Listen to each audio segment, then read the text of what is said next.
All right. How'd you find me? On YouTube? You were just looking up help? No, I was looking up, basically to get help for stuff that I've been going through, so. Okay, so give me some of your history. I know nothing about you. Yeah. I guess history is, it basically is from when I was younger, just dealing with, I think really just body image issues. Mm-hmm. Like how old? Very early age. Like how old? I think I can remember when I was probably in 6th grade is when it hit me the most. That's like 11 years old. Yeah, about 10, 11, yeah. Mm-hmm. And you just started feeling bad about yourself, or felt there was something wrong with your body, or? Yeah, I think, I started to become, I started getting a group of girls, that would wear basically different clothes than me and look different than me, and I think that's when I can really consciously remember thinking that my body was not right because it didn't look like that. Got it. So it was like they're doing something right. I'm different. I want to be like them. That's like I want to be included. So you were just right. That's natural, don't you think? That's a normal need for a kid who might not feel secure in themselves to want to be included, and it's kind of like blending in with the background. You don't want to be awkward or opposite of what everybody else is comfortable with. Right. Yeah. So that was, and that's that's like 5th, 6th grade. Kids start getting really, pecking orders start to form at that age too. And the whole idea of they're popular starts to form. Yeah, because then it kind of blends into going into 7th grade, and then when all you kind of find your group of girlfriends, and those are the ones you stick around with. Yeah. Were those group of girls were a little more body conscious, you think? Or that was just... because, I never grew up, ever, even thinking about my body or being, ever even thinking about it. And for some reason, I just remember in 6th grade, it was more the, popular girls that I ended up getting into, becoming friends with. And that's kind of how it all started. That's when I just consciously remember thinking, wow, they dress differently than me. They look differently than me. Their body type was different. And I just remember them getting more attention, I think, in that way, of how they look. They were just more developed and stuff. I was always very small, and, I had more of an athletic build. Mm-hmm. So I was, because I was always into sports. I was, I played tennis since I was 3. I actually, played, on the circuit for a little while. Mm-hmm. As I got older and stuff. So I've been, I've been very athletic my whole life, but their bodies were different than mine, and they got more attention, I think, because of that.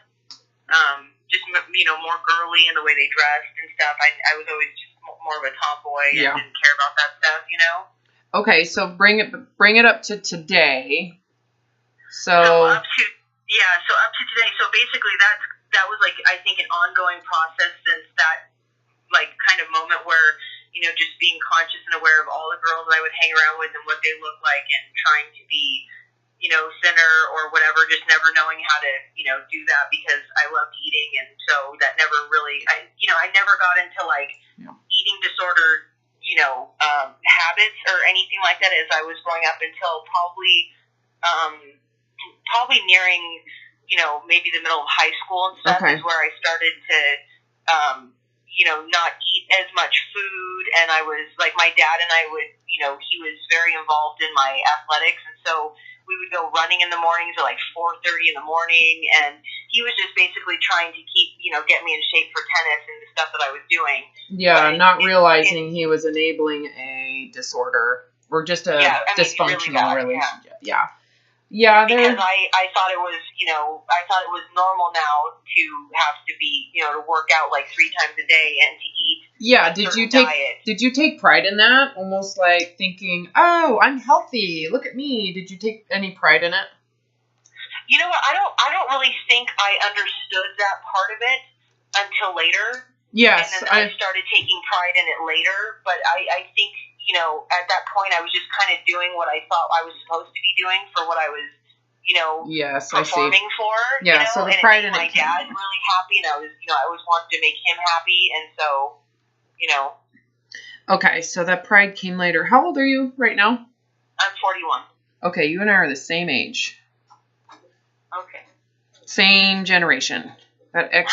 We're the X generation, and athletics were kind of a big deal in high school because now all of a sudden there's all these scholarships, and being an athlete was definitely seen as a superior thing.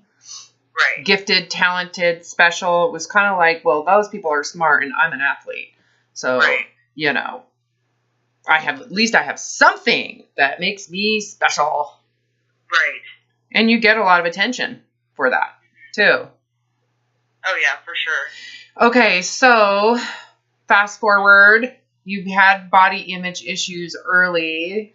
Kind of normal, right, for society. So it wasn't an abnormal kind of traumatic event from childhood. It was really somewhat normal. Doesn't mean that, you know. And so now fast forward to where it's at today. Okay, so now, so throughout, you know, all of that stuff, it's basically, you know, then I had, and I think it just kind of kept getting worse. And like you were saying about the pride stuff, I think I found,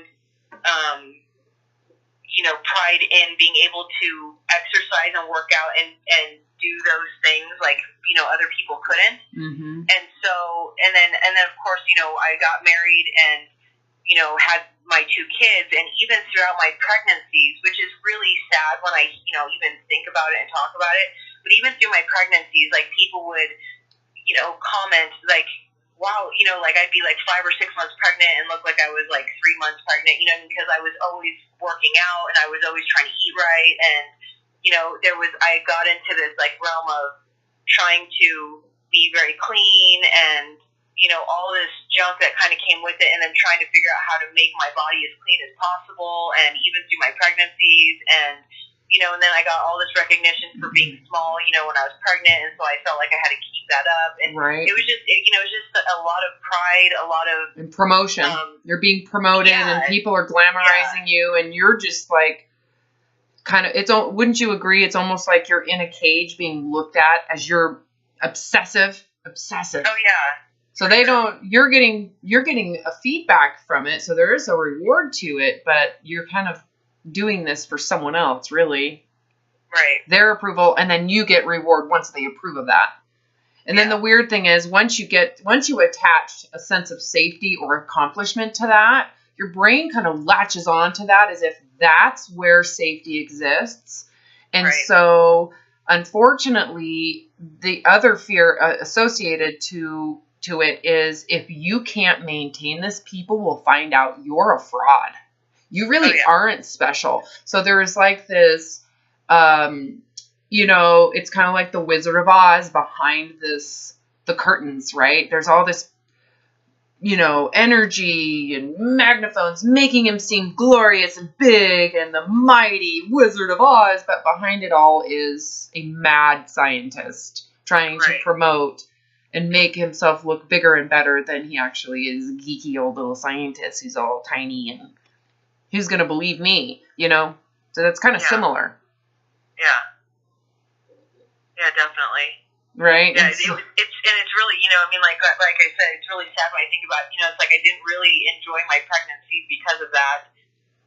You know, and it was a very difficult time, you know, and then even after my kids, I felt like I had to get back into shape. Yeah. Because then people would look at me, you know, I mean, it was just always, I feel like it's always been this very, really, dysfunctional, like people-pleasing mentality. And, I never, and then after my kids, I stopped playing tennis, and that was like my thing. That was like what made me special, what made me, you know, something different, I think, and being able, and so I turned it into working out like 3 times a day because, you know, I felt, oh, I have all this energy and I'm going to work out, and then I'm going to just put it all into this and still be fit and still eat clean and still take care of my kids and look the part. And, you know, it just got so dysfunctional. And, from that point on, I literally just in the last year got my cycle back. I hadn't had my cycle for like 10 years, almost 11 years, because my daughter will be 12 this November or this month. Your youngest? No, my youngest is 10, or Okay. my youngest just turned 11, and my daughter will be turning 12.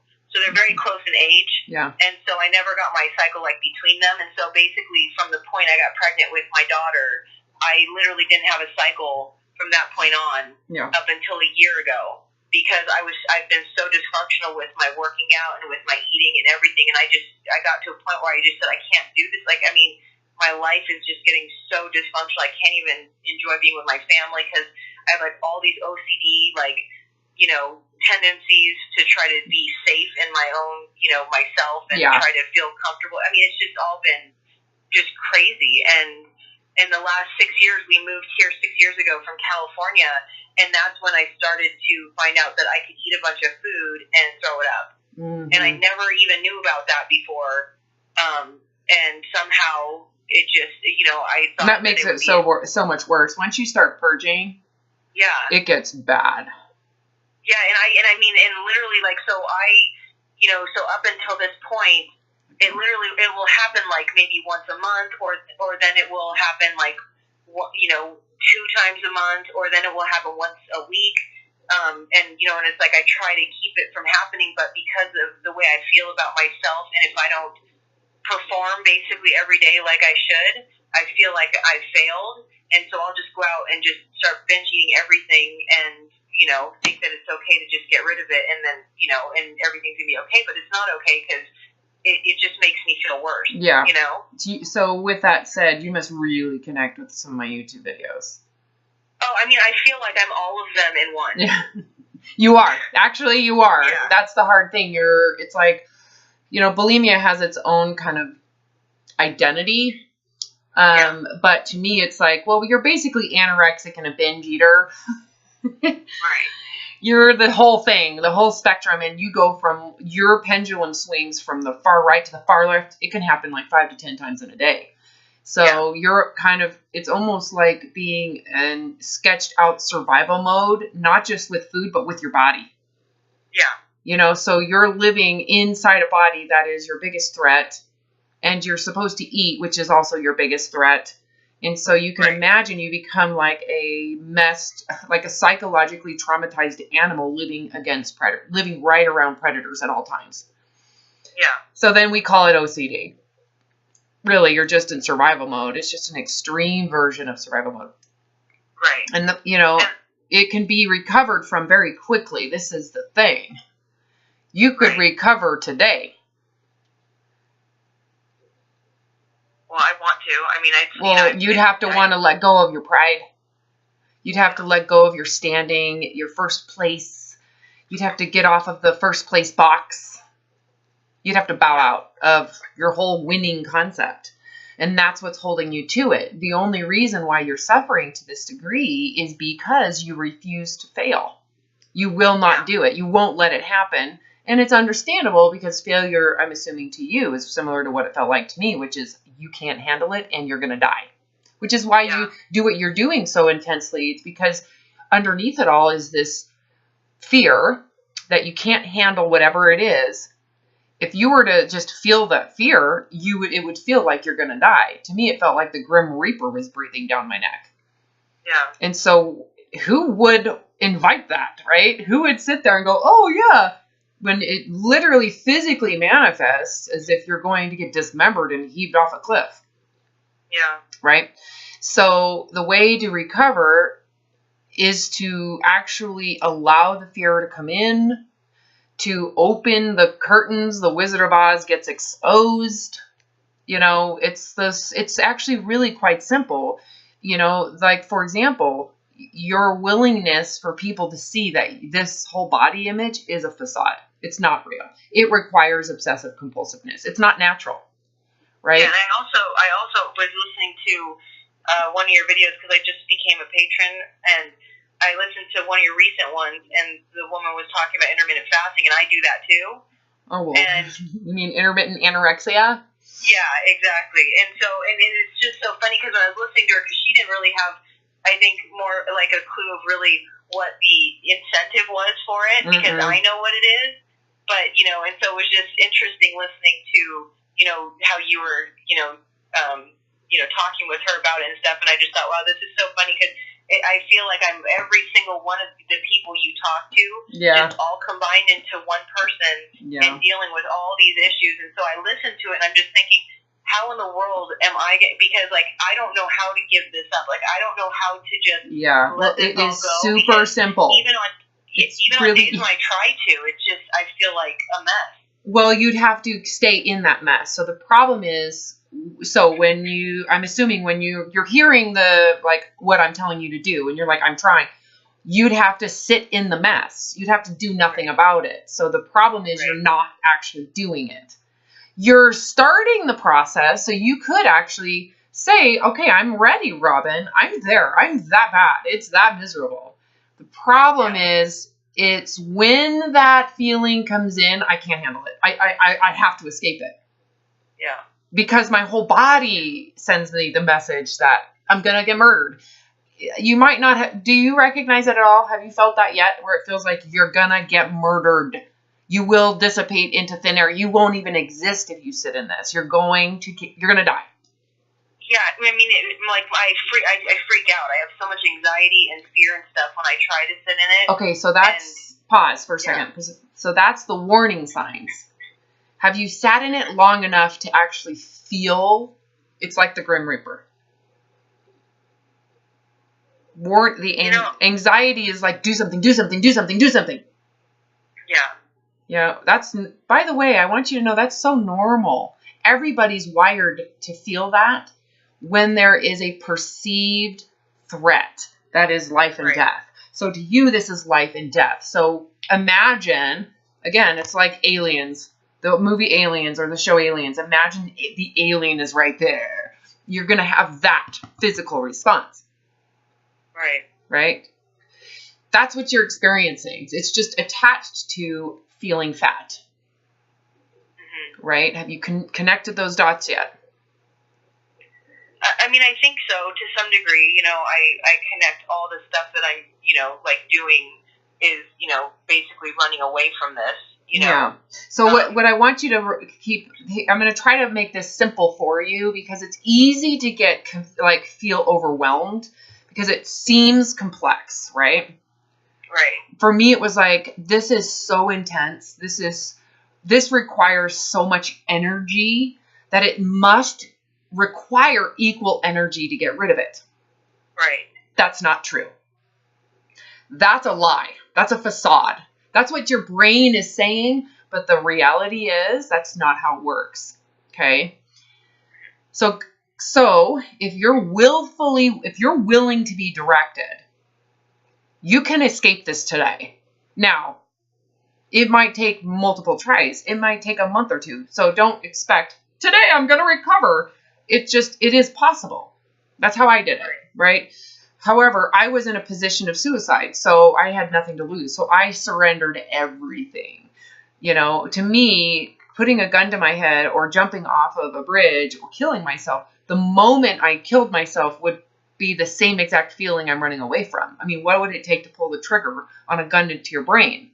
That moment would be full of panic and anxiety. Would you agree? Yeah.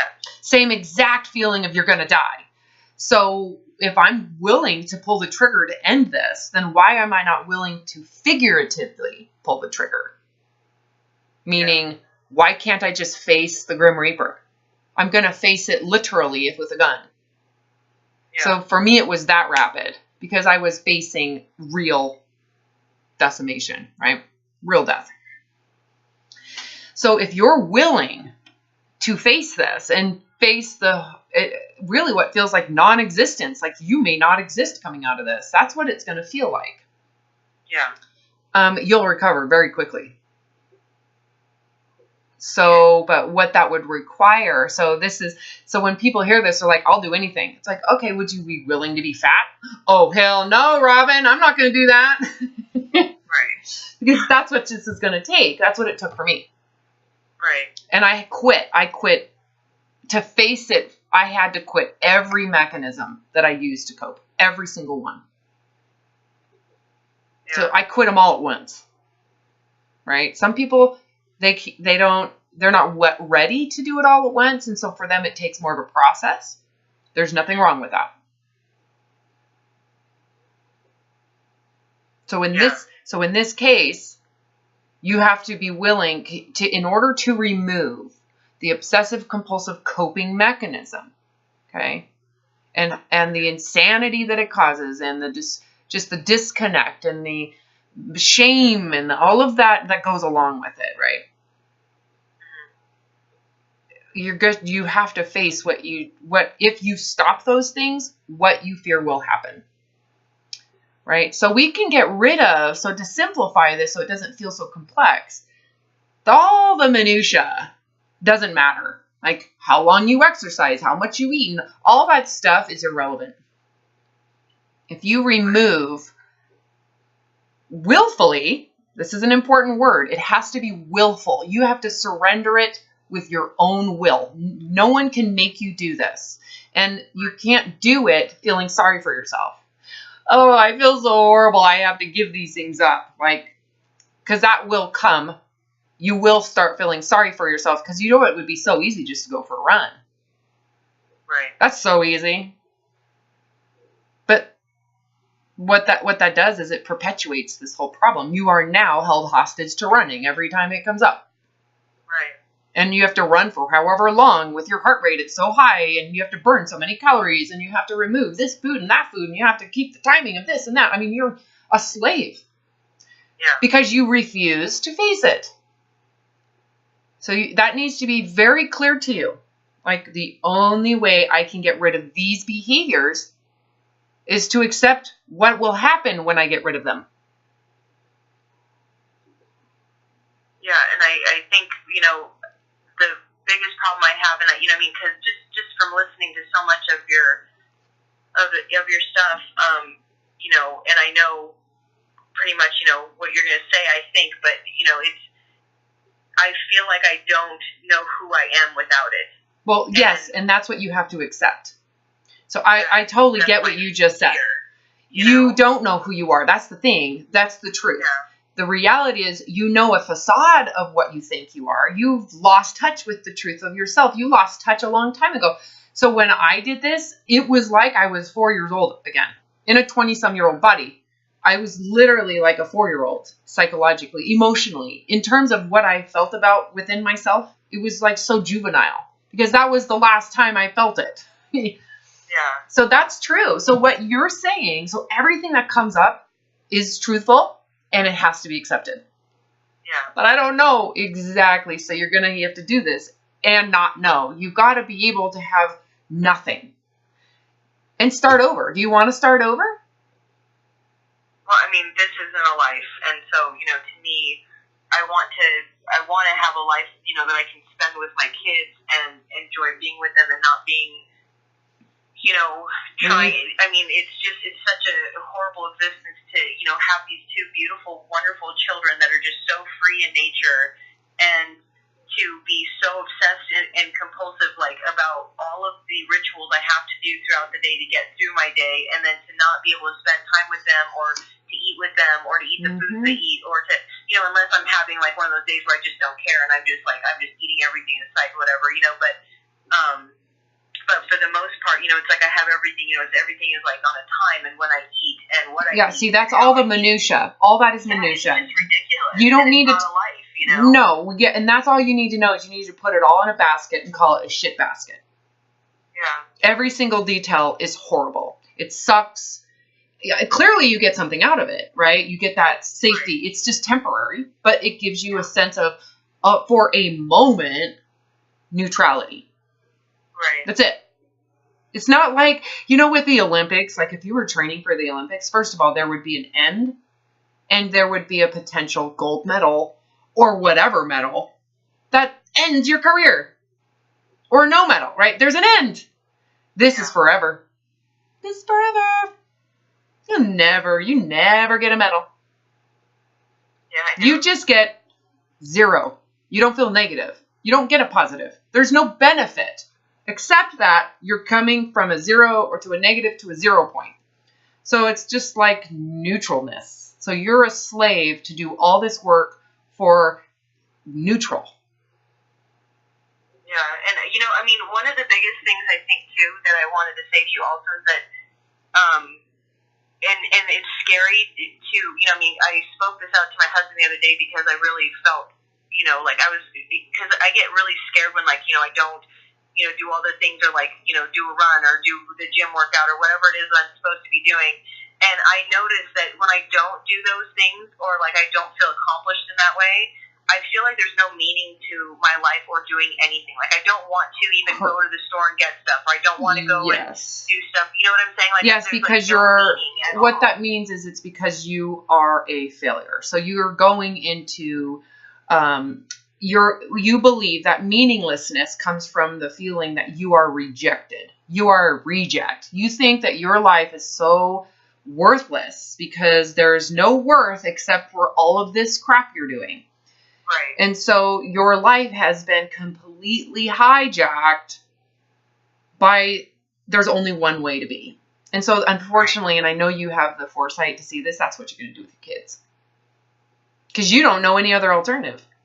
So you're going to teach them how important it is that you work out. You need to be fit. You're going to have them working out when they're 5.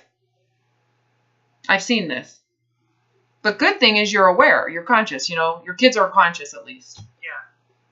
And see, that's a funny thing. My kids, I'm completely opposite with them because of what I'm dealing with.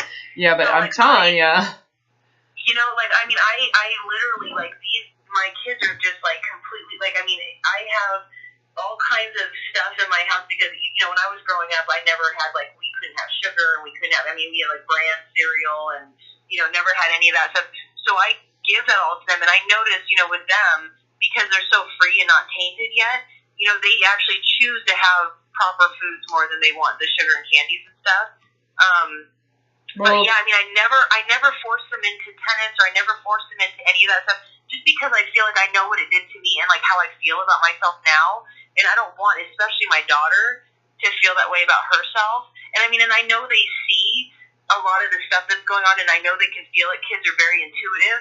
And that's why I want this to stop, because I don't want them to start to, it to unravel into their life somehow because of the way they saw mommy living, even though I'm trying as hard as I can to be completely opposite with them with the way I'm dealing with my life, you know? Yep. Well, and in the end, you're not going to be able to really connect with them authentically because you're hollow on the inside. I know. And that makes me sad. Right. So when they start having interpersonal relationships with friends, you're going to be clueless as to how to deal. Yeah. Because you don't know how to deal. You deal by, you work on your body image. Right. So what are you going to tell them? And I don't know who it's for. That's the funny thing. Like, I'm 41 years old. It's for you. It's for yourself. It's for yourself at this point. And that's why it's so bad. I don't really care about, Well, yeah. I do care about what other people think. I mean, that's not true. I do care about what other people think, because otherwise I wouldn't have such a struggle with it. But I think it is mainly for me to feel like, I guess, that presentable. This is who you want to present, and then from there you feel less rejectable. Like, you feel like I've got enough achievement in this area that I'm safe from at least some opinion, but it's really your opinion that's holding you to this. Yeah. Because honestly, if someone were to have, just imagine there was someone else saying, you can't leave, you can't go out, you're worthless, you have to work out for 2 hours. No, you would not do it. You would have more clarity. Right. But because it's you doing it to yourself, you've internalized that asshole persona. Yeah. You don't see it as a bad thing. You think you deserve to feel like shit. Yeah. You deserve, and what you're also describing is withdrawals. Okay. That's how the brain responds to when you feel like I don't even want to do anything. That's how the brain responds when your source of life you feel has been lost. So the other thing that this tells me is you're losing your grip. You're losing your grip. I know, and I have a feeling that you're recognizing that. Yeah. I'm about to go into the loony bin. I'm about to lose my shit. Yeah. I'm losing my grip. So you, for a long time, maintained your anorexia, and now you're realizing I can't keep, you're fatiguing. You can't keep on doing it. You'll end up with a heart attack anyways. You know, so physically you're going to lose it. Yeah. So let's get back to the actual work that needs to be done. Because all of this, again, is minutia. All of it. That's something I realized, too. It's like, why even focus on... I know why I need to exercise. I know why I was purging. And then when I stopped purging, why I went back to exercise. And then why I know... That, to me, was like, yeah, that's easy.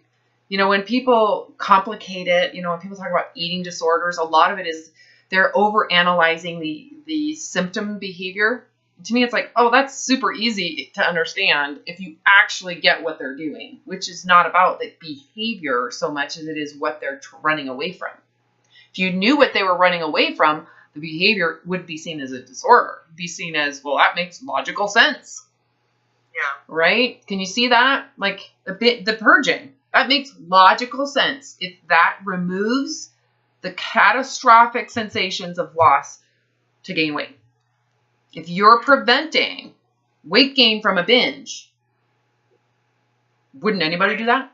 Under the situation, under the circumstance, under the fear, under the needs of it, right? Right. So we don't need to talk about those things. You don't need to understand those things. To me, that's like, oh yeah, you intuitively get all that. That's how when you heard my videos, you were like, ding, ding, ding, ding. It's like, oh yeah, there's a knowledge here that comes with experience. We don't have to talk about that unless it really helps you feel like you can trust me. But if you want to recover, we need to go where you don't go on your own. You won't do it. It feels horrible. You don't want to do it. So that's the problem. It's not, if you want freedom, you're going to have to face what you don't want to face. And you have to do it willfully. So I assume you've tried, but you felt victimized by it. Yeah, I mean, every time, it's like, I feel like every time I try to, like, eat normally or to not work out or to, you know, I mean, just to kind of, like, live my life and just be, I get, you know, really scared. I'll overeat. Okay. I pause. Feel like, I get that. So what does that tell you? I want you to think about this. You're trying to remove it from the outside. Right? You're saying, those are the things you want to stop, but those are the things you have to do because of what? Well, because it'll just keep going. Let me see if I can. Why do you feel the need to purge and exercise excessively? If you want those things to stop, right? This is where you've got a blanket covering up the story, the real truth. You're gonna have to open the curtains.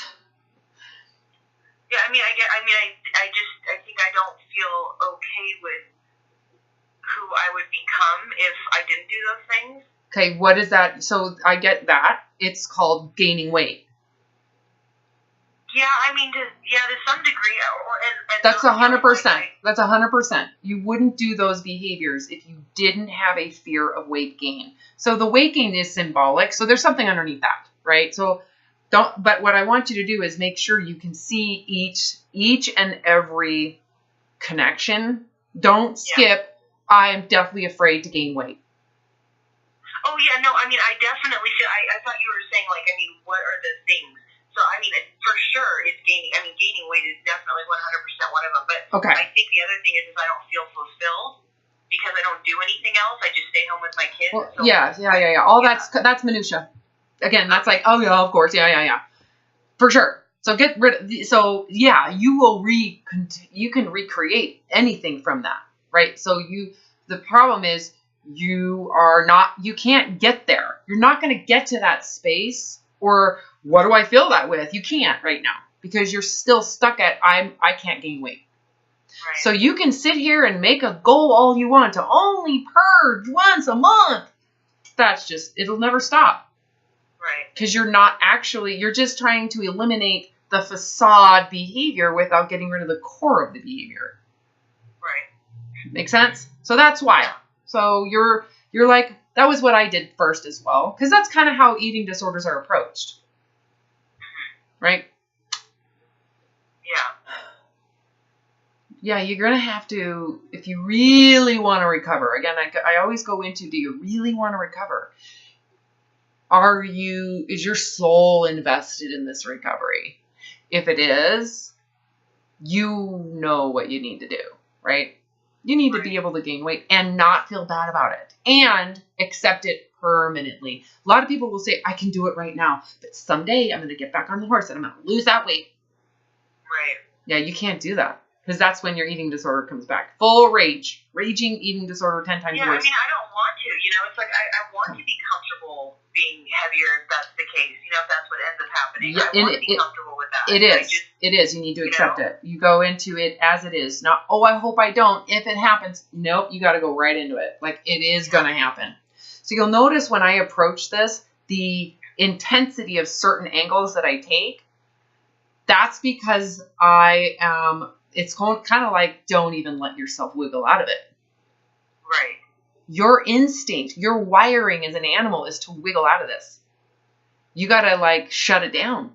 Do you want to recover? Because if you do, you have to with your heart. It's like exchanging freedom for fatness with God. You signed a contract at some point with the devil. Do you want freedom or not? Because you're going to have to surrender the contract and accept your fear. You're in hell. Do you want out? Only way out is to get rid of what you get out of hell. What do you get out of that hell? Gives me something to do. Right? Yeah. You're going to have to open yourself up to the original self you abandoned a long time ago. You abandoned your original self.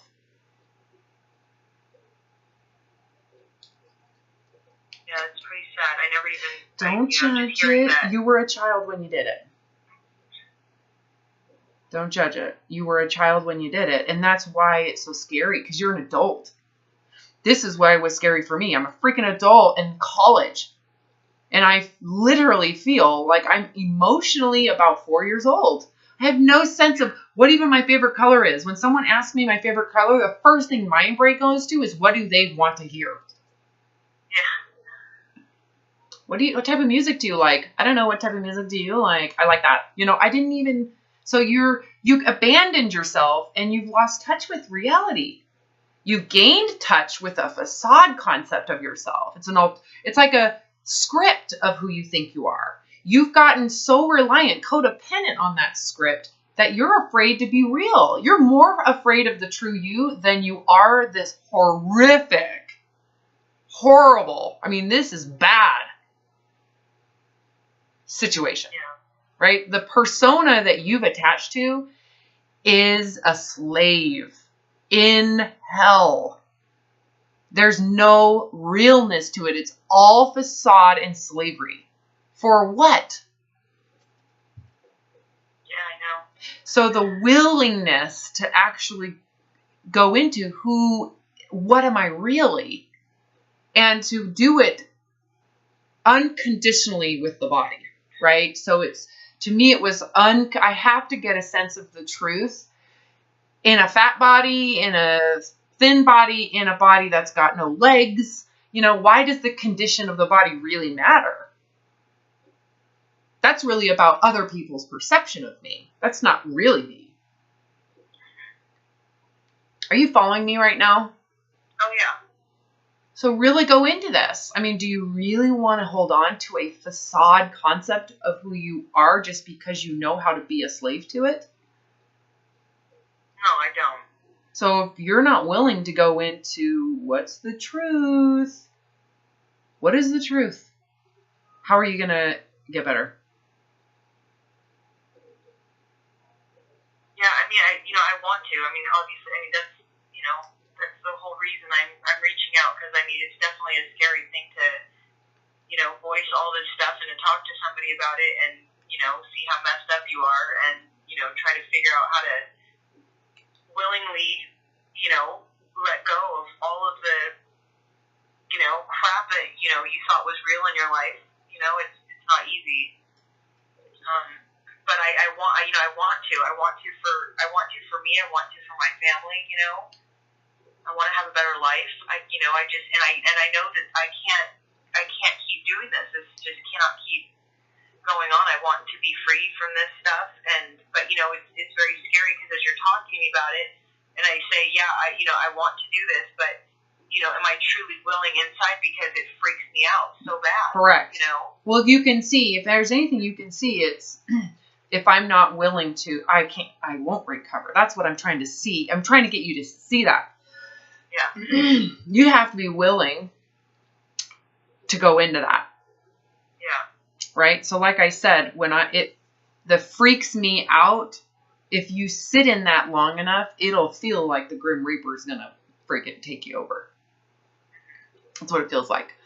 And in order to fully let it go, we have to surrender to it. The only reason you do those impulses are to remove that fear, right? Everything you're a slave to removes that fear, hides it. Just, you know, it's all a coping mechanism. It represses it, hides it, diminishes it. It's constant, right? And the sucky thing is it just gets bigger and bigger and bigger. And so your behavior gets bigger and bigger and bigger. Yeah. Until the point you crack. And you're cracking. Right? So that tells me first that it's bad. It's bad. Right? Yeah. You're not managing it very well. You're failing. Your own system is failing at this point. So what I want you to ask yourself, so I'm going to go through just what I had to go through in my own thought process. The system I created for me is horrific. Would you recommend this to anybody? Okay. So you're more scared of vulnerability than you are the horror story you live in. Yeah, well, I mean, because, you know, you get comfortable even though it's torture. I mean, it's funny so here's the thing. You know? If you really want to recover, what happens when people are ready to recover is they recognize that what you're afraid of is it has to be better. There's nothing worse than what you live in. Nothing worse. You can keep on going, but you can tell you're going to lose your shit. You're starting to lose your mind. Yeah. Okay? So which one's worse? Really? It's an illusion of what you think you're afraid of, which you've never actually faced. So it's all an assumption. Yeah. Okay? You're assuming. Or you can know the terror and horror. I know when you started out, it wasn't that way. The behavior was beneficial enough to where you would rather be a slave. I'd rather be a slave. Rather be a slave. Well, now it's gotten worse, hasn't it? So now think about this. Is what you're afraid of, which one should you be more fearful of? What you've stuff that I'm doing now. Yeah, what you've promoted, what's being promoted around you. You know, when I hear all this diet stuff, I see big warning signs of hell. Jump inside of hell with intermittent fasting. Yeah, which is really crazy because it's so funny because when I first got introduced to that intermittent fasting stuff, it was literally, it makes it sound so great because it was so funny because even when that woman was talking with you about it, you know, it's about, you know, this process of regenerating your body and, you know, giving it time to rest and all this stuff. But literally, of course, for me, it was more of a focus of, okay, I don't, have to eat all day. I can eat one huge meal. But now what's happened is I can, I do that. But when I try to eat out of that norm of what I've consistently been doing for so long, I have I feel so terrible because it's like my body doesn't know how to handle any other food now, or a different throughout the day. It's just ridiculous. Yeah, well, all that's part of the misery that you're more safe with than you are freedom. Yeah. Just keep that in mind. Like every time it's like, oh my God, all of that is part of the crazy train, right? All of the misery, terror, horror story. I mean, this is a horror story. They could make a movie out of this and depict it. It would be a horror film. right? So keep that in mind. Like, you're miserable. What would you rather? Take your child. Would you rather your child face an abyss of unknown, or to live in what you live in? Yeah, no, of course. I would never have anybody live in this. Okay, would you? So did you hear the first aspect? There was a comparison. Yeah, of the unknown. Would you rather your child face the fear of the an abyss of the unknown that you're afraid of, to the point where you'd rather live in hell? Right. Or would you rather your child be in hell? No, I mean, I would rather have them face the unknown. What would that? Why would that be a good thing? Well, I mean, just sitting here thinking about it, because first of all, I know, I feel like I know that they're strong enough to handle something like that. I feel like they have what's in them to be able to handle that, Okay, and well, I feel like they'd be, and what they is would that? realize how strong they were to do that. Okay, so what if they don't have the feeling of handling it that you have as their mother? You have a sense of their mother. This would be empowering, even if, because they don't have that feeling. They don't go into that knowing I can handle this. They're going into it unknowing. They don't have a sense of their ability. They don't have a sense of it. Right. So what do you think you're going to need to do? It's no different than what they are going to have to do now in junior high when shit's about to get real. Yeah.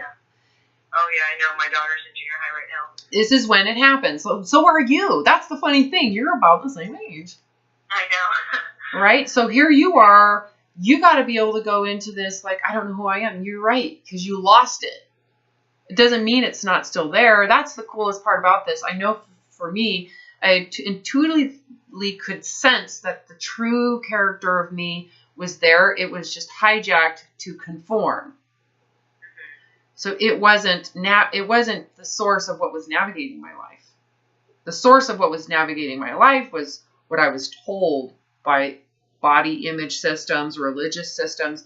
So I was the soul I had was there as a slave. There was no autonomy. It wasn't given the reins. It wasn't said, I never said to it, you're going to run it now, until the day I recovered. Right. And you're going to run it even if you're fat. I don't care. Doesn't matter. Why do you care about your body? Why do you need to get other people's approval?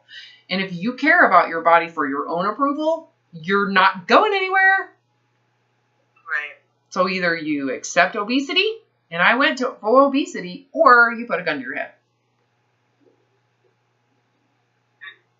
All right? Now, I'm not suggesting that to you. I'm just telling you where I was. So I went there, and I've never returned, period.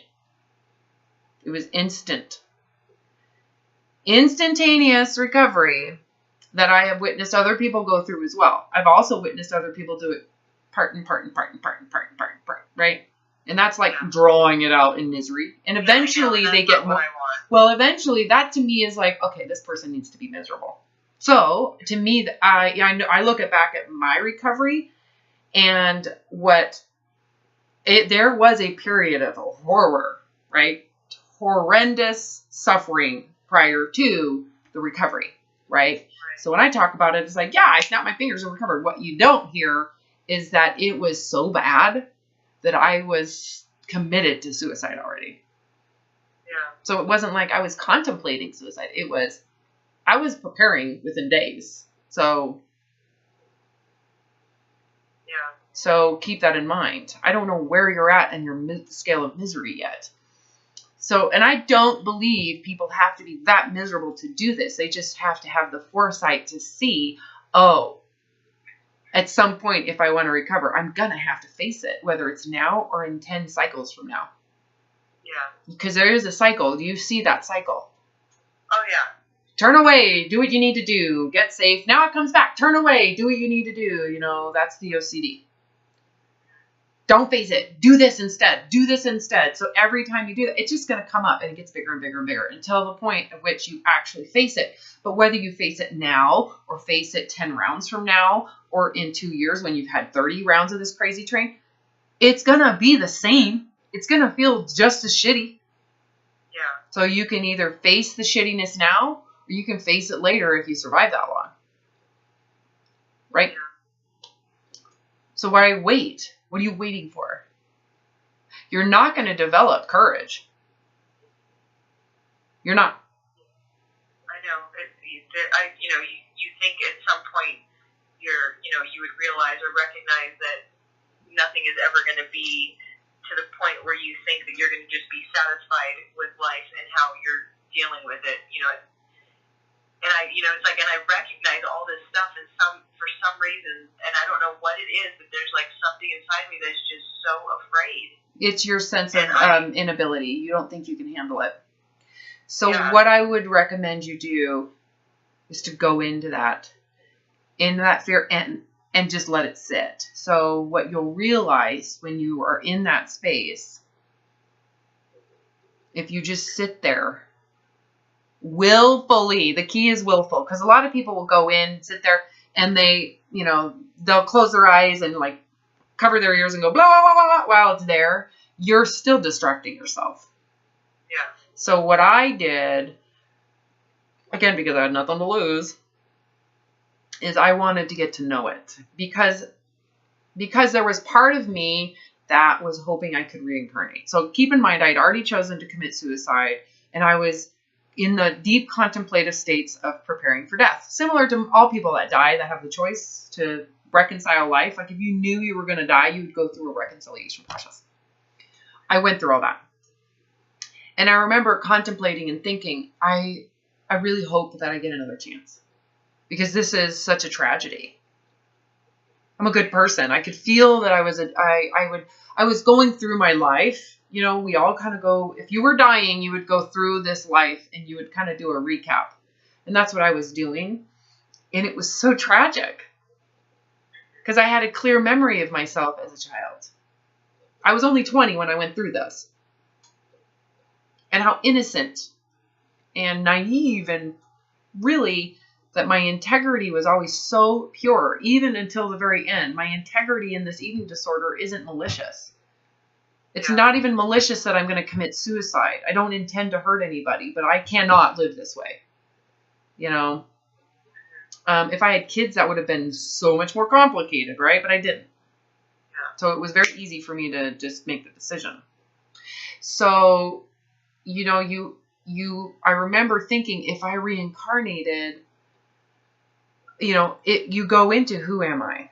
What would I be? How would I respond to another body? Because this clearly isn't working out, right? Right. I have the perfect body and I'm ready to kill it because I don't want to maintain it anymore. I'm done.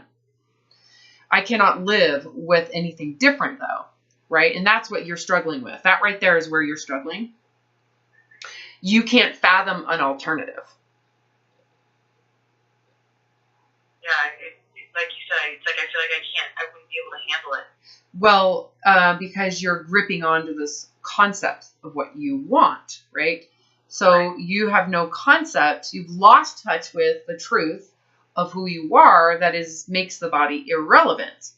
You've gained a concept of yourself that is just entirely defined by a concept of body. Whether it's fitness body, thinness body, health body, whatever it is, you've become a body.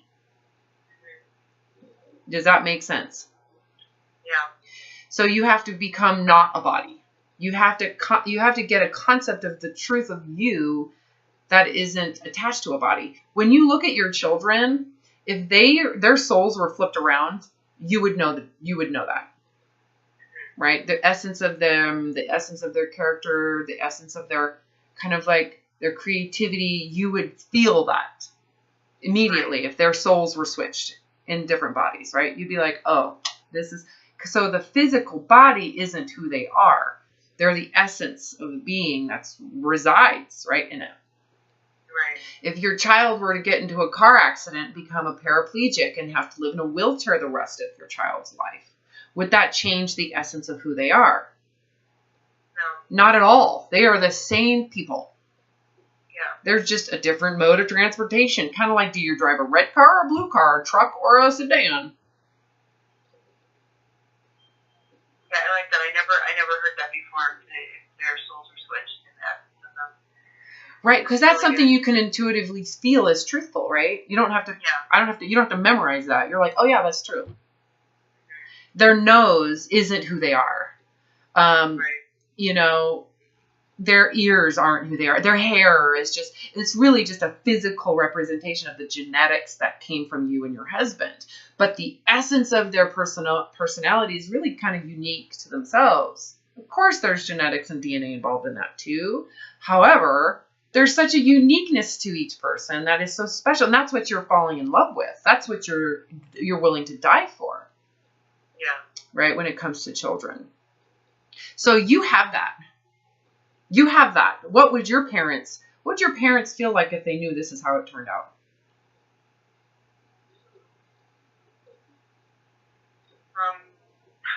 They'd be very sad. They'd be devastated. Yeah. Put yourself as a mom right now and ask, how would you feel if this is how it's going to turn out for one of your kids? Yeah, no, I don't know if I could. It would be soul crushing. Yeah, it would be devastating. They lose touch with themselves and gain touch with a body image where they are completely devoted to an image of the body their whole life.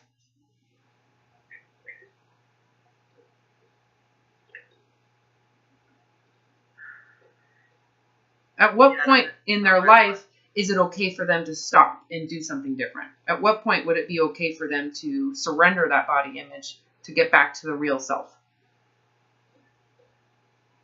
Would you say, well, you're already 40, you might as well keep on doing it until you die? No, I mean, as soon as they realize or recognize what's going on, you know? Yeah, they should go back to the original self, even if it's 4 years old. Yeah. Go back, start over. You don't have to keep on doing this. So what you're going to have to do, however, is get rid of whatever safety you got out of the body image, out of this concept of me is a body. You know, what if you were to get hit by a car? What if you were the one who were to get some disease and, you know, or become a burn victim where your whole face is burned up? What would happen to this whole entire problem? It would go away. And it's funny because I talked to my husband about, I said, sometimes I wish I would like get hit by a car or something would happen to me so that this would all stop, you know? Well, what you're saying is I have to be forced to let it go. Right. So when I say to you, this has to be willful, you're not doing that. Right. That's why. So, but when you get a sense of that, that's why I bring that up, because at least it gives you a sense of that freedom, how it does exist. Yeah. You can feel that. It's like, oh my God, I would just like go through that. What would it be like? It would feel amazing. Imagine what it would be like just to relearn the truth. You get hit by a car, you're a paraplegic, now what? Who are you now? Yeah, I mean, I guess I would figure that out, you know? Yeah, just like your child figures it out. Just like your child's having to do it right now. Just like you would if you were to die and reincarnate. And that's where I went. I went to, okay, if I kill myself, I'm going to get another chance. I'm going to have to figure this out. Who am I again? Right? And then I might get born into a body that's got more problems. So I have to, and I was almost preparing for it. Can you see how these conversations where I got to prepare if I reincarnate? God is merciful. Yeah.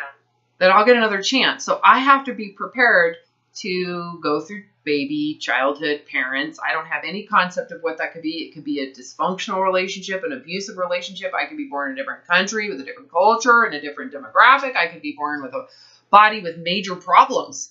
And I had to go into those thoughts and ask, how would I respond, knowing what I know now? So the funny thing is my first response. So I'm going to ask you the question and then I'll tell you what my first response was. How would you feel? What would happen if you were to die and get a new body? What's the first thing you would do with that body? How would you relate? My first response was, well, I would want to make sure it's thin first. That it was thin first? Yep. I heard it when I thought that, when I was in that thought. I went, oh, well, what that means is that I'm going to go do the same thing with the next body. So basically, I'm going to commit suicide to this one and then repeat the same goddamn misery with the next one. because I cannot surrender it. Right? But I can, I'm just choosing not to. That's like, I refuse to identify as something other than that body image. So what that made me realize, can you hear me? Yeah, sorry, just cut out. What that made me realize is that the problem wasn't the body. I got a sense that, oh, when I get a new body, no matter what it is, I'm going to make that body conform. So what's the problem?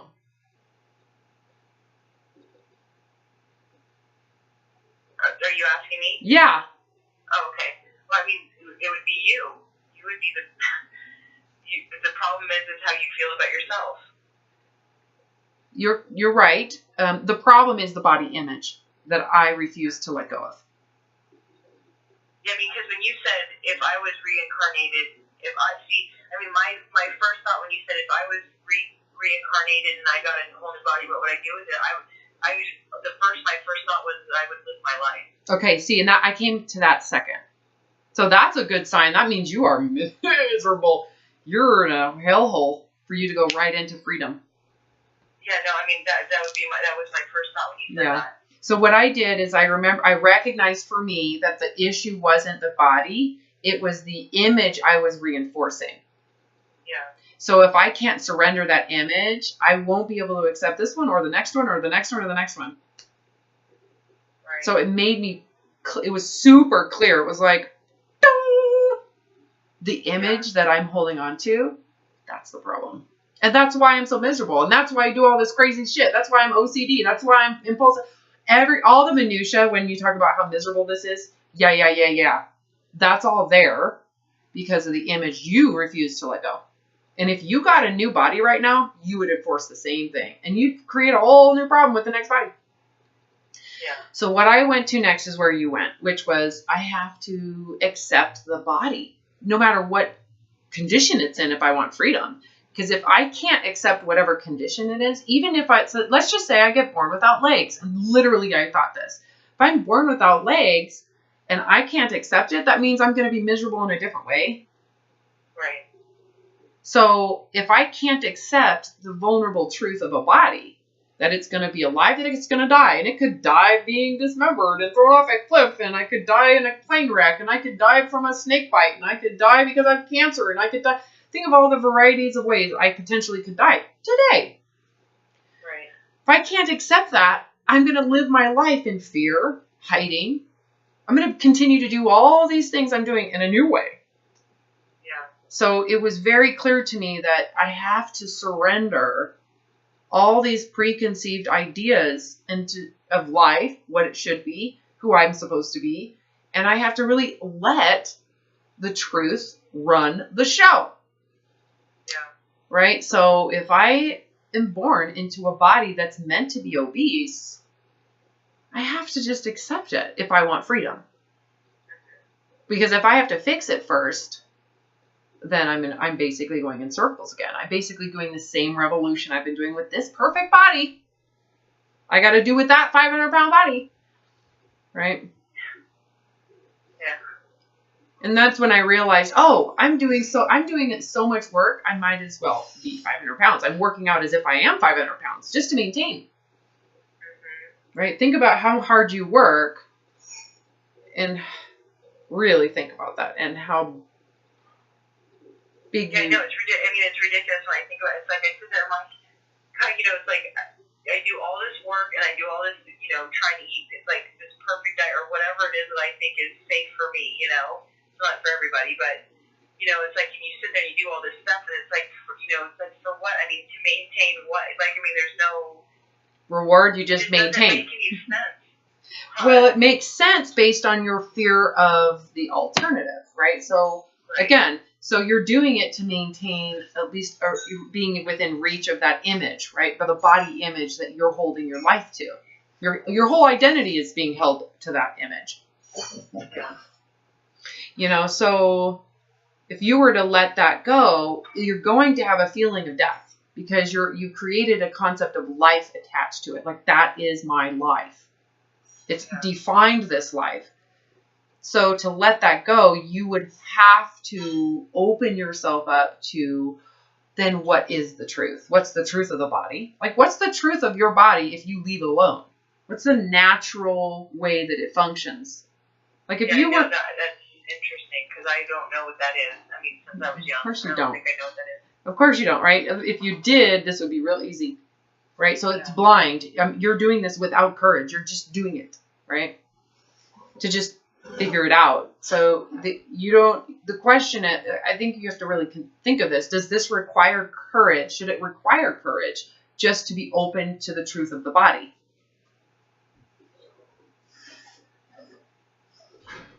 I think it just requires the want.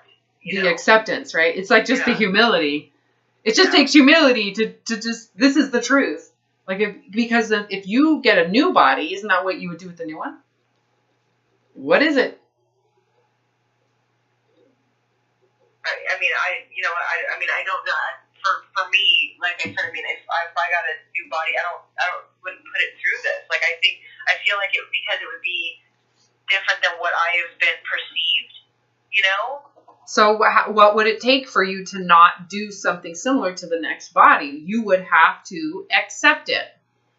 Yes. So what if the next body is fat? Well, I would totally accept it. I mean, that's just the way it is. You know? Then what happens? Say it again? And then what would happen? And then I would figure out who I was beyond that. Right? And then, so what if someone says, oh my God, she's fat, we don't want to be your friend? Then that's their issue, you know? I mean... Right, wouldn't you rather just be somebody I'd want to be friends with anyway. Right? Wouldn't you rather just be alone? Yeah. I know.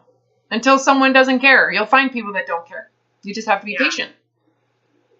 Be yourself. I know, we live in such a crazy world that thinks that this is, like, supposed to be the way it is, and it's just not, you know? Yeah, and this has been going on for thousands of years, by the way.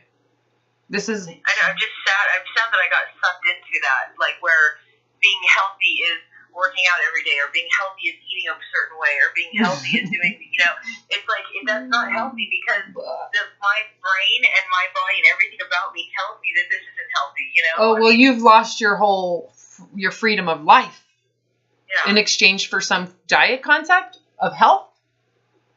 In every avenue. I mean, it's like in every area where I've, you know, believed so many different things that that's the way it is, and it's just, not true, you know, because health doesn't come from that. Well, and let's ask this question, because I remember thinking similarly, well, if I'm 500 pounds, I won't be healthy. Well, guess what? I'm the perfect weight, in the perfect fitness, with a perfect resting heart rate, with a perfect everything, who's got this amazing resting, you know, quotients and all this stuff, and I'm going to commit suicide.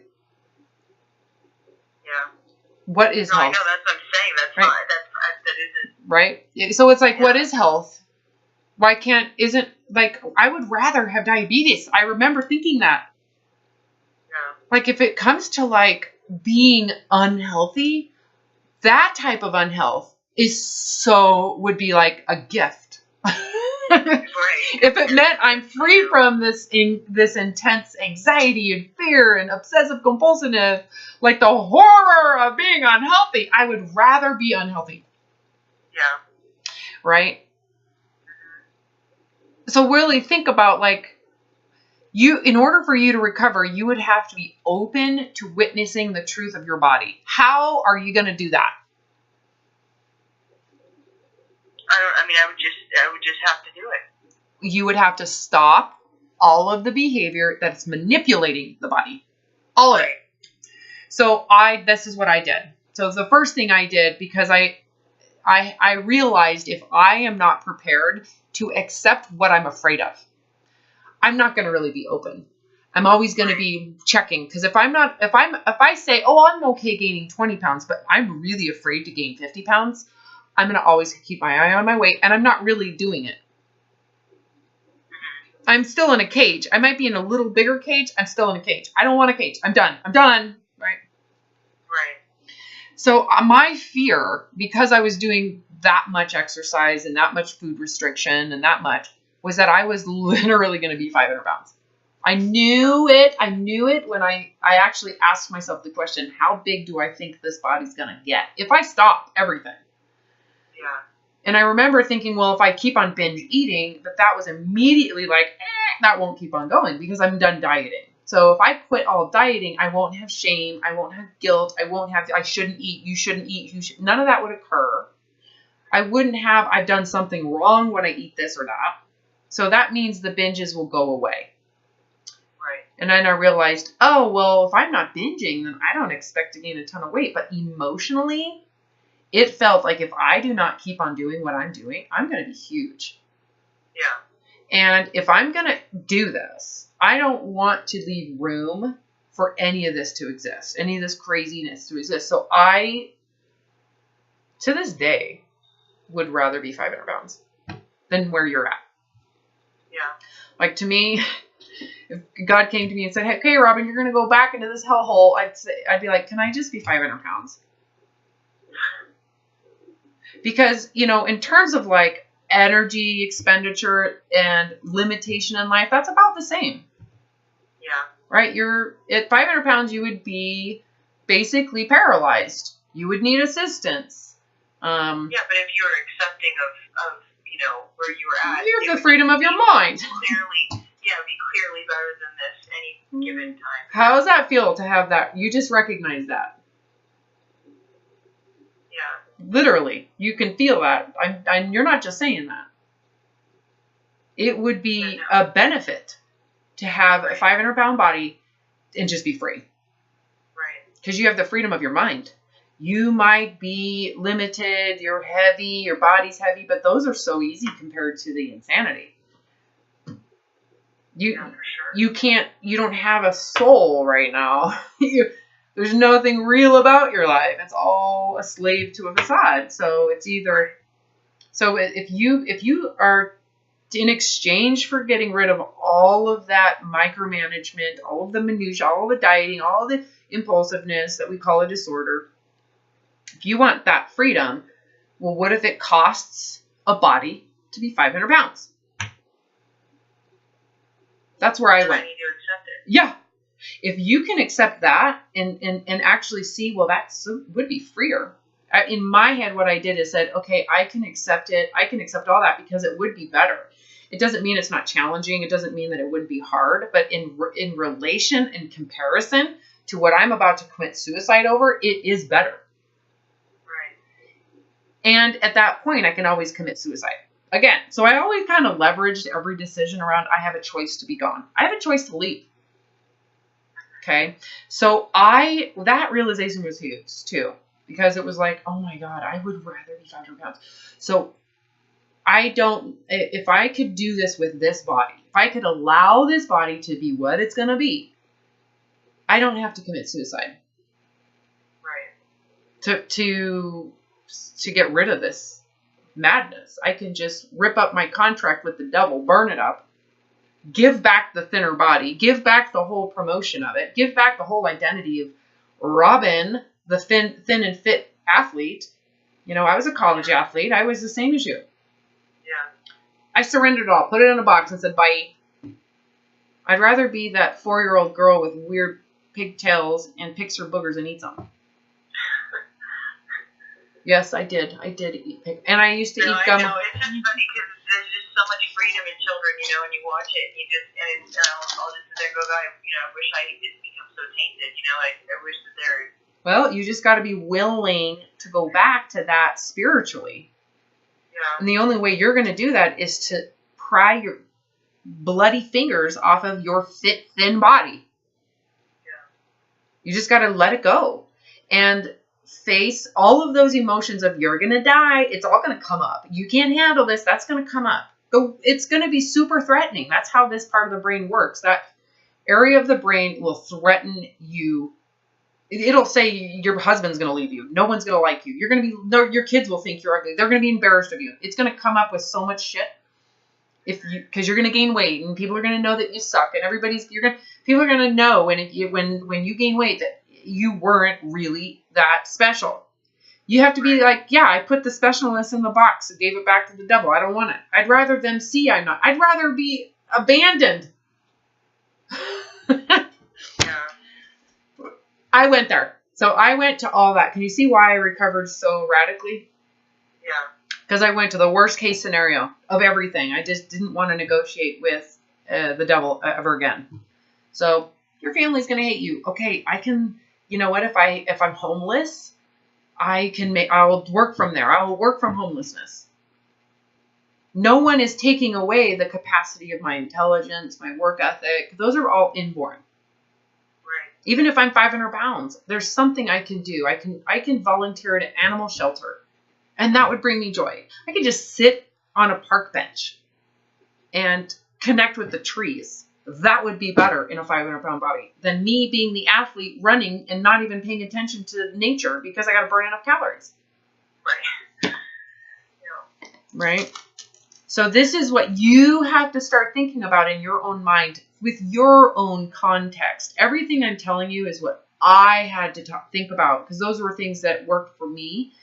You know, those comparisons and me being 500 pounds. And I will tell you this, once I made the decision, I am willingly going to let my body be 500 pounds. If that's what it's going to be, I'm not going to stop it. What that did for me is it allowed me to completely shut off attention to the body. I don't even need to pay attention because I've already accepted it's going to get bigger. Right. So that's why I went there first. Once I shut that down, you know, the first experiences of eating, I said, I accepted I'm going to gain weight. And then I shut down all of the coping mechanisms. It's like I was in a room full of doors, and each door represented a way to escape. I shut every single door, right? And by shutting all those doors, it was like inviting fat to grow on my body, right? Again, the fat was just symbolic of worthlessness, death. It's like killing the identity. It was killing this body image is what I was doing. So instead of, you know, committing suicide to me and the body I was in, I committed suicide to the image. I didn't give it air. I shut all life to feed it. So I refused to exercise. I refused to count calories. I took away all my measuring spoons and measuring things I used. And then instead of using all these diet programs and thoughts that I was brainwashed with because I willfully studied them, I waited. I remember fantasizing about eating like a child. I will eat when I'm hungry. I will eat adequately. I'm not going to wait till I'm starving. I used to get so euphoric off of starvation. I shut that down. I'm not going to do that. I'm not going to let myself feel better about myself because I can control my body. I'm not doing it. I'm going to let the body become what it's supposed to be. And it's going to tell me what to do. I'm not going to tell it what to do. So what I did is I committed suicide to the body image. And then I said, I will let the body be what it is. I don't even need to monitor it at this point. So I ate, and immediately the first time, you know, I felt like, and I actually intentionally overate because I wanted to, and it wasn't like a binge. It was just, again, relative to anorexic overeating. Yeah. Right? I know in my head I had eaten 600 calories because you can tell by just looking at the food. So, and I was typically eating between 300 and 400 calories. So it took 600 calories for me to feel sated. So in my head, based on the programming, all of the warning lights started going, bah, bah, bah. I could feel the fat growing on my waist. And all of a sudden, my heart started to palpitate. My hair was standing on end, and I was sweating. You know that feeling. Yeah. And that would be a moment, I started to feel rage. So it would have been a moment to purge, or it would have been a moment to go exercise. And I shut those doors. Done. And I laid on the floor. I literally, physically laid on the floor and visualized myself getting fatter. Like I'm okay with this. I accept it. Whether it was like, I didn't even care if I'm making this up in my head or it's really happening. I'm accepting it right now. You know, like I said, it was like the warning signals. You're going to die. Everything's going to ruin. Everybody's going to find out. You're a failure. You're a facade. It's all a lie. You're not really cool. I had to say, okay, everything that came up, I accepted. Your parents are going to know. I accepted. Because in my mind, this was a better choice than suicide. It was like, okay, well, they're going to find out I'm going to leave this religion, you know. But if they knew it was either that or suicide, they'd rather me stay here real, you know. Yeah. It's like, would your kids rather you be the real you or a body? Yeah, no, of course. I mean, you know. Yeah, I know. So you have to, in a way, it was like, I'm going to honor my parents by I'm doing this for me, but I know in the end, even if they judge or criticize me, that I'm going to do what's best for me. And that's really what they want. Even if they don't know what that is, they want me to be happy in life. And so I'm going to do whatever that is moving forward. I don't know what it is yet, but I'm going to figure it out just like I would if I were to get reincarnated or if I was 4 years old. I'm going to start when I was 4. I'm going to ask myself what my favorite color is and tell the truth. Yeah. So in a way, it's like reincarnating. But you're getting back to the real you. You're literally like taking all the facade and all the programming and it's kind of like the persona you thought you were, but it's clearly not working out. Yeah. You're going to let that go. Do you really want to be that persona? Do you really want people to like you because of your health? And it's a really health or is it a concept of health? Yeah. It's just a freaking concept. Yeah. Anyways, I don't know if this is helping you. Oh yeah, no, of course it is. It's definitely giving me, you know, obviously, you know, just talking about it in the way that, you know, I get a chance to hear, you know, what you went through and stuff like that. You know, just it makes it seem possible, you know, that you can be in such a horrible place in your life like this, like I am, and that, you know, just the willingness to want to be out of it is enough. You know? It is. That's it. That's all I had. I didn't have anything else. The funny thing is, I just knew there was I had 2 options, right? Keep on doing what I'm doing, commit suicide.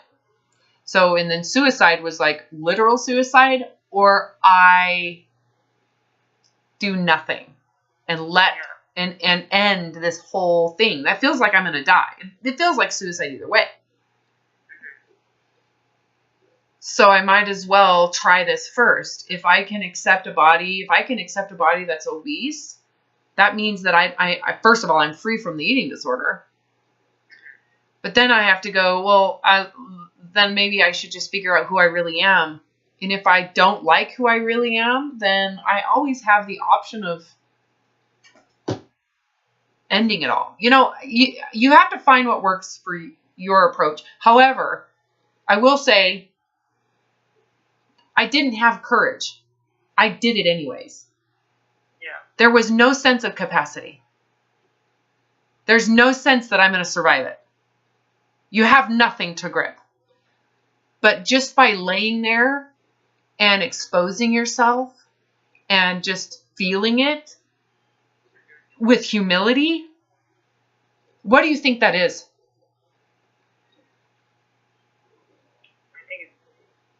Freedom, you know? It's courage. That's courage. So that's all it took.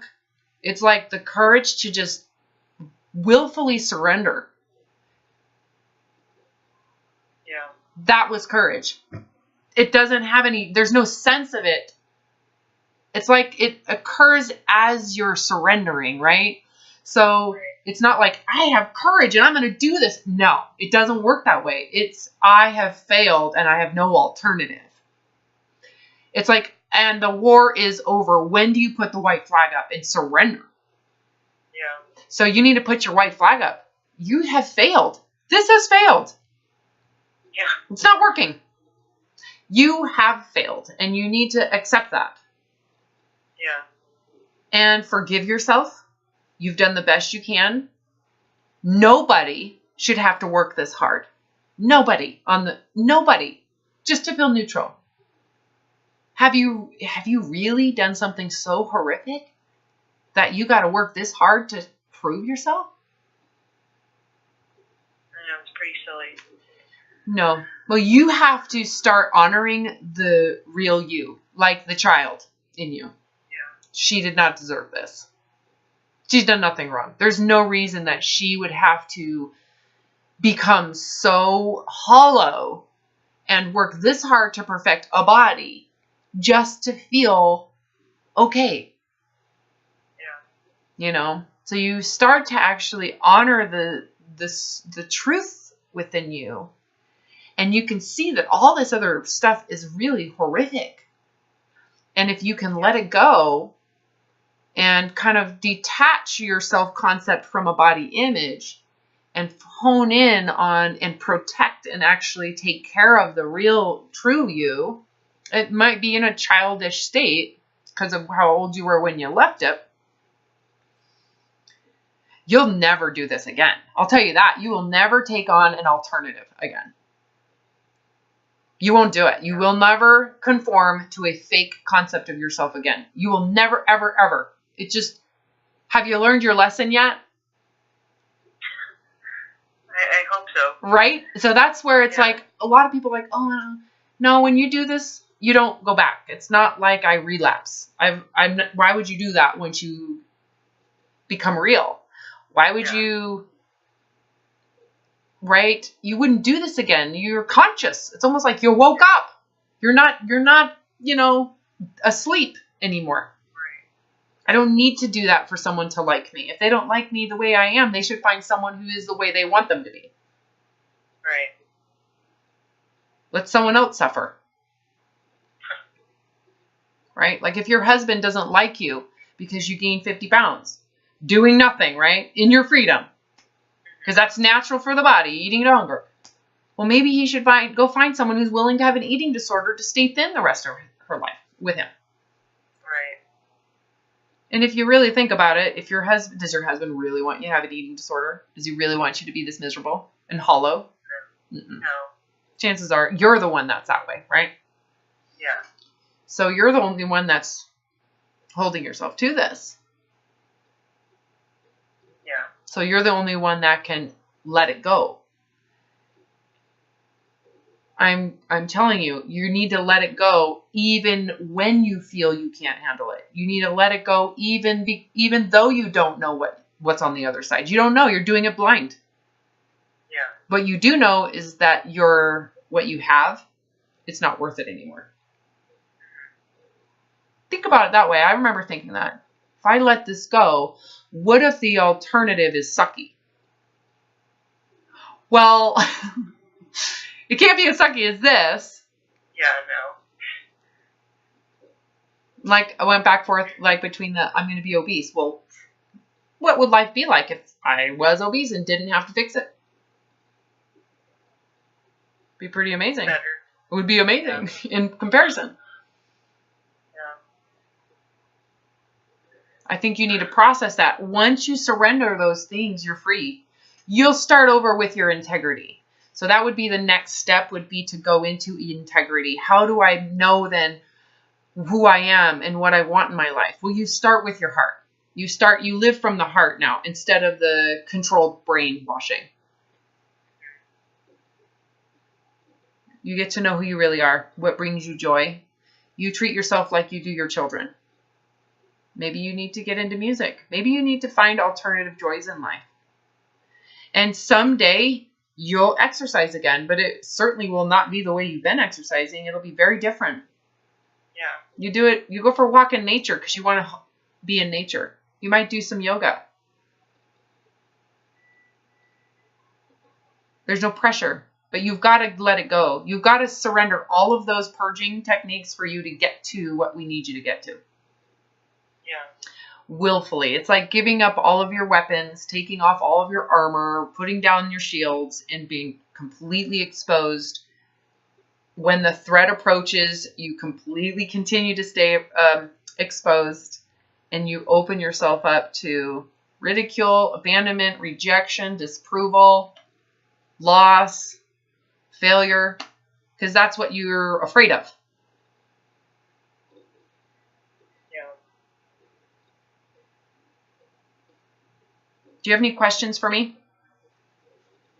No, I don't think so. Not at the moment. You know, I'm actually, my daughter gets out in about 10 minutes, and so I have to go and get her, so I'm just a little bit, I think I need to go and pick her up. But that's it. I'm sorry, my thoughts are there just because she's having a hard time with school right now, and so it's like me being there is, you know, totally. That's a whole other issue. All right, well, I'm really excited for you. Hopefully this helps. I'm going to upload this and I'll send it to you. I'm sorry, say it again? I'll send this. I'll upload this and send it to you. This video. Okay, awesome. And if I want to have more sessions, I know my husband has all your information stuff, or should I just get in contact with you? Or? You can email me. Talk to your husband and you guys decide what you want to do. I have to go. I literally have to go.